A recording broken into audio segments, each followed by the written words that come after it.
Assalamualaikum dan salam sejahtera. Dalam video ini saya akan jelaskan berkenaan dengan satu topik iaitu blok rantai ataupun dalam bahasa Inggeris disebut sebagai blockchain. Okey, blockchain.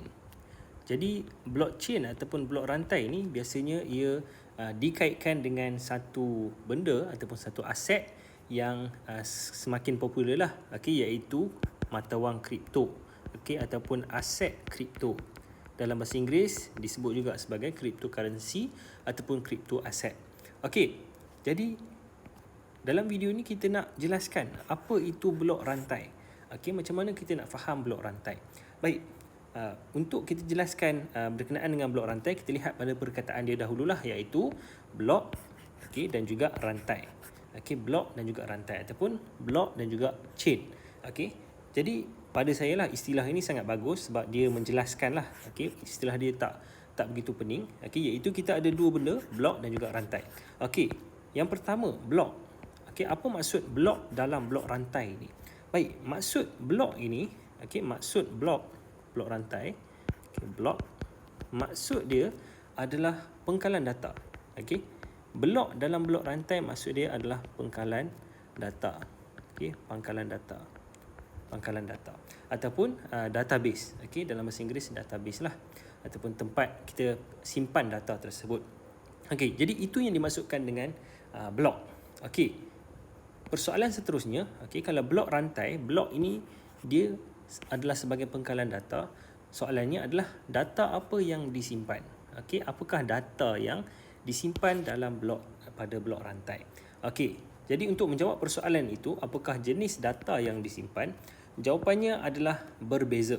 Okey, jawapannya data yang disimpan itu berbeza bergantung kepada jenis blok rantai. Okey, bergantung kepada jenis blok rantai. Okey, apa contoh jenis-jenis blok rantai? Okey, kita tengok pada yang pertama yang paling popular iaitu Bitcoin. Okey, Bitcoin. Baik, Bitcoin adalah satu blok rantai. Okey, dia adalah sejenis blok rantai lah, iaitu kita boleh lukiskanlah blok rantai yang seperti ini. Pada saya ia adalah satu gambaran yang bagus untuk menjelaskan blok rantai. Okey, jadi Bitcoin adalah sejenis blok rantai lah yang panjang. Okey, dia tidak habis lah, sentiasa akan wujud blok-blok yang baru. Okey, andaikan yang ini adalah blok dan juga yang ini adalah rantai. Okey, jadi dalam blok ini ada disimpan data. Okey, dalam blok ini ada disimpan data. Jadi dalam setiap blok ini ada data. Okey, ada data yang berasingan. Jadi untuk Bitcoin, data yang disimpan pada Bitcoin adalah transaksi Bitcoin. Transaksi Bitcoin ataupun ringkasan dia adalah BTC. BTC merujuk kepada Bitcoin. Jadi dalam blockchain Bitcoin ini, semua blok ini dia menyimpan transaksi Bitcoin. Jadi itu adalah data yang disimpan pada blockchain Bitcoin ataupun blok rantai Bitcoin. Kita juga ada blok rantai yang berbeza. Sebagai contoh, sebagai contoh kita ada Ethereum. Kalau Bitcoin yang paling popular, Ethereum adalah yang kedua, yang paling popular. Jadi Ethereum pun dia ada blok rantai tersendiri. Maksudnya Ethereum punya blok rantai berbeza dengan Bitcoin punya blok rantai. Dan data yang disimpan juga adalah berbeza. Jadi soalannya adalah apakah data yang disimpan pada Ethereum? Sebab kita nak menjawab persoalan tadi, apakah data yang disimpan pada blockchain. Jadi untuk Bitcoin dia simpan transaction. Bitcoin punya transaksi. Untuk Ethereum dia juga menyimpan transaksi. Dia juga menyimpan transaksi, tapi dia punya transaksi dia berbeza. Bukannya Bitcoin, tetapi dia menyimpan transaksi tentang Ethereum. Ataupun ringkasan dia, singkatan dia adalah ETH. ETH. Biasanya kita sebut sebagai ETH. Dan juga Ethereum dia ada data tambahan yang disimpan, iaitu kontrak pintar. Kontrak pintar. Apa itu kontrak pintar? Penjelasan dia kita akan lihatlah dalam video-video yang akan datang. Ringkasannya adalah dia adalah sebuah perisian komputer lah. Perisian komputer ataupun komputer punya program yang disimpan dalam data ini juga. Dia berbeza. Bitcoin dia tak ada perisian komputer. Dia tak ada kontrak pintar pada Bitcoin.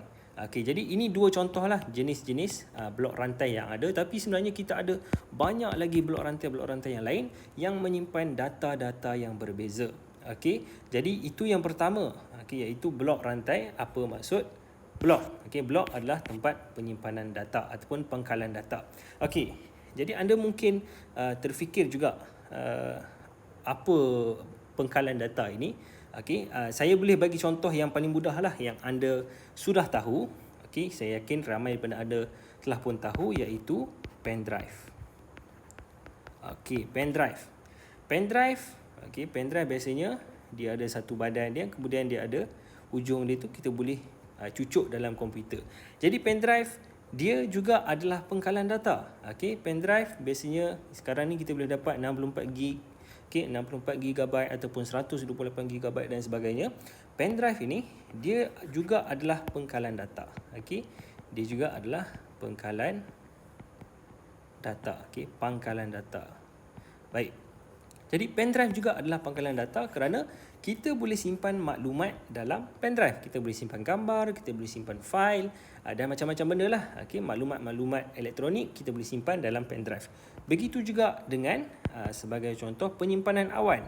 Okay, penyimpanan awan ataupun simpanan awan. Okay, ataupun dalam bahasa Inggeris disebut sebagai cloud storage. Okay, cloud storage.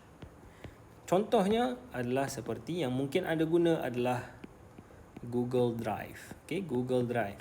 Ataupun iCloud untuk yang menggunakan Apple. Okay, ataupun OneDrive untuk Microsoft. Okay, jadi ini juga adalah pengkalan data. Okay, ini juga adalah pengkalan data yang mana semua ini dia boleh menyimpan pelbagai jenis data. Okay, sebagai contoh data gambar-gambar yang kita ada, kita rakam guna telefon, kita boleh simpan dalam penyimpanan awan. Jadi ini juga adalah pengkalan data. Okey, cuma beza blok rantai, okey, pengkalan data untuk blok rantai dengan pengkalan-pengkalan data yang ada ini adalah pada rantai dia. Okey, jadi rantai ini yang memainkan peranan yang membezakan antara pengkalan data yang kita gunakan ini dan juga pangkalan data untuk blok rantai. Okey, jadi setakat itu saja untuk video ini. Dalam video yang seterusnya saya akan jelaskan berkenaan dengan perbezaan dia. Okey, perbezaan antara pangkalan data dengan pangkalan data blok rantai dan juga pangkalan data yang kita ada. Okey, iaitu rantai dia. Jadi kita jumpa lagi pada video yang akan datang. Assalamualaikum.